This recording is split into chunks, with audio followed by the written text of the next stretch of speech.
Hello friend, good morning. তোমরা কেমন আছো? আশা করছি তোমরা সবাই ভালো আছো, আমিও ভালো আছি। তো সকাল সকাল তুফানদের বাড়িতে ঘুম থেকে উঠেই রেডি হয়ে গেলাম, মানে রেডি হয়ে নিই, চান দান করে ফ্রেশ হতে চলে আসলাম। দেখো বাইরের পরিবেশটা এত সুন্দর, তার মধ্যে শিনশিন করে একটা হাওয়া। বাবা ছেলের দুষ্টুমি শুরু হয়ে গেছে।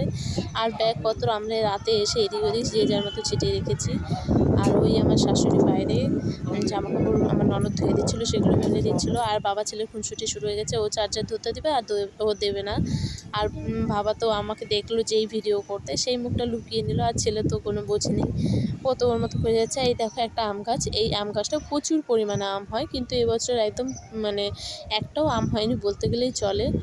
আর দেখো বাইরে কি রোদ্দুর উঠেছে, এই রোদ্দুরটা মানে যত দিন মানে সকালটা বড় হচ্ছে তত যেন রোদ্দুরটা গায়ে এসে বেশি লাগছে।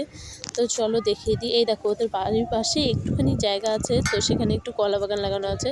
আর সব কিন্তু চারদিকে বিল্ডিংয়ে বিল্ডিং। দিনের বেলা ছাদে না যেতে পারলেও রাতের বেলা তোমাদেরকে এটা ভিডিও করে দেখাবো। পুরো কলকাতা শহরটা হয়তো আসবে না, কিছুটা জায়গা আসবে, সেটা তোমাদেরকে দেখাবো।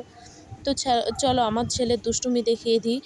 আর সঙ্গে আমরা এই দুষ্টুমি করতে করতে একটু ফ্রেশ হয়ে নিয়ে ছেলেকেও ফ্রেশ করে দিয়ে আমরা চা মুড়ি খেয়ে নেবো। আর যেহেতু শীতল পান্তা খেতে হবে, তো আগের দিন রাতে সব কিছু আলু ভাজা, বড়া ভাজা সব কিছু করা আছে, বেগুন ভাজা, পটল আলু দিয়ে পনির দিয়ে ঝোল করা রয়েছে। আর জলে মানে ভাতের মধ্যে জল ঢেলে রেখেছে। তো আমার শাশুড়ি রেগে গেছে, কারণ কেউ দুষ্টুমি করছে সকালবেলায়। তো চলো আমাদের চা মুড়ি খাওয়া হয়ে গেছে। তো তুফানকে নিয়ে আমি একটু ভিডিও বানাতে শুরু করলাম, যে চল তুফান তোকে নিয়ে একটু ভিডিও বানাই আর ওর সঙ্গে একটু খেলা করি। দেখো সারা বিছানাতে ও মুড়ি ফেলেছে, ও আর আমার ছেলে মিলে দুজনে মিলে মুড়ি ফেলেছে। আর যাব ওদের এখানে পুজো আছে, যেহেতু শীতলা মন্দির, সেখানে যাব, সেই ভিডিও তোমাদেরকে দেখাবো।